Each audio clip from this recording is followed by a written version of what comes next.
Dr. Connie Guille is definitely a health pioneer in our state, leveraging telehealth to advance her true champion cause, which is, to advance the care for women, specifically women's behavioral health. And she really does this by not trying one program or one modality or one way, but looking at the problem, always staying focused on the problem, and guiding her team to keep trying to meet the women where they are and where they're needed.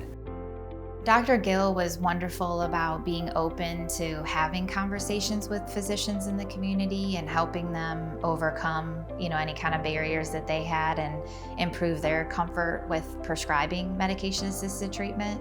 Back then when we first got started, it was a different way to look at addiction treatment.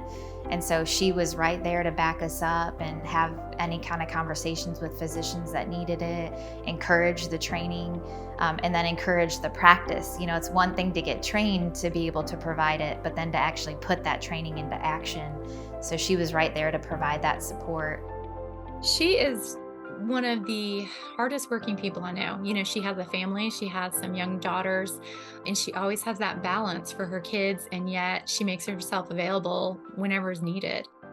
She doesn't make anyone feel like you can't ask a question and think, oh gosh, that was a stupid question, because she doesn't make anybody feel that way. She's very approachable, and she's always looking for, and I think this is why she's a pioneer, is she's always looking for the next best thing that we can do for South Carolina.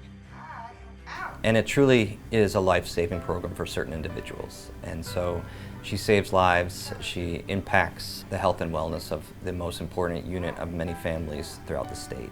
So it's pretty easy to speak to what kind of impact they have on an individual level. I think at a larger population level, we all want the programs to grow. And so for the hundreds of women that she's seen, we know there's hundreds more out there that we need to keep growing her program. So it's so exciting to have this, one of the truly unique programs across the country. In my job, I get to see how certain programs are working here and look for how they might be working elsewhere. And if you look across the country, you'd be hard-pressed to find a program like Dr. Guille's.